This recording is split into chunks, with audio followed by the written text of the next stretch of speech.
Seorang pria tanpa anak, maka dia meminta tukang kayu untuk mengukir sepotong kayu, dan mengukirnya menjadi seperti seorang anak laki-laki, membawanya pulang sebagai anak mereka. Istrinya melihat patung kayu kecil itu, dengan senang hati menerima kebaikan suaminya. Pada malam hari, patung kayu tiba-tiba hidup. Dia berteriak, "Ibu, bangunlah." Wanita itu terbangun dari mimpinya, dan bersama suaminya, mereka melihat dengan heran sepanjang malam. Akhirnya mereka memiliki seorang anak. Kemudian imam memberi nama anak itu Peter Kayu. Dalam sekejap, dia telah tumbuh menjadi seorang pemuda. Peter meminta 8 keping uang dari ayahnya. Ayahnya membuka kotak harta karun dan membiarkannya mengambil sendiri. Namun dia hanya mengambil. Dia lari ke bengkel besi dengan uang itu. Tukang besi melihat anak laki-laki yang bersinar seperti matahari. Merasa bahwa dia istimewa. Peter ingin membeli senjata pertama yang dibuat oleh tukang besi. Peter memberitahu tukang besi bahwa dia ingin membeli pedang pertama yang dibuatnya. Tukang besi dari tumpukan besi tua. Dia mengeluarkan pedang dan sarung pedang yang berkarat. Peter mengenakan pedang itu pada Petrus. Seperti sangat pas.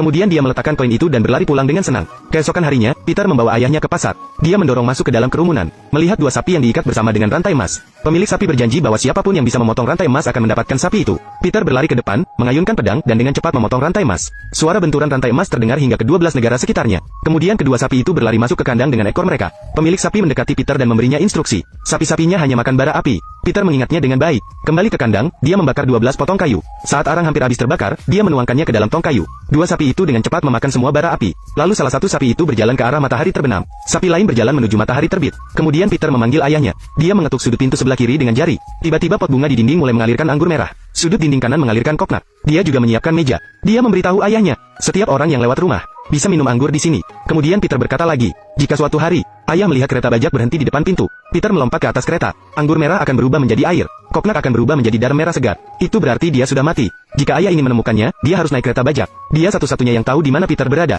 12 hari kemudian, Peter mengatakan bahwa dia akan pergi berkeliling ke negara lain. Maka Peter Kayu pun berangkat. Setelah mengunjungi 11 negara, dia tiba di istana raja ke-12.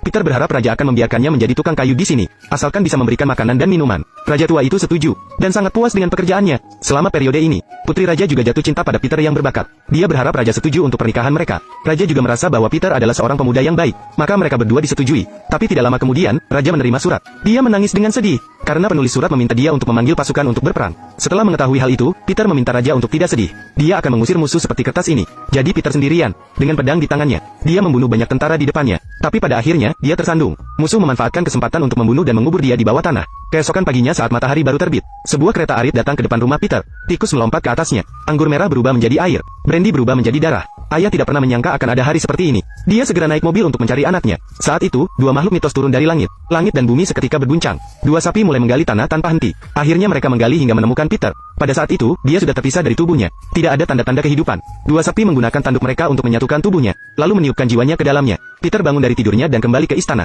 Akhirnya raja mengumpulkan semua orang.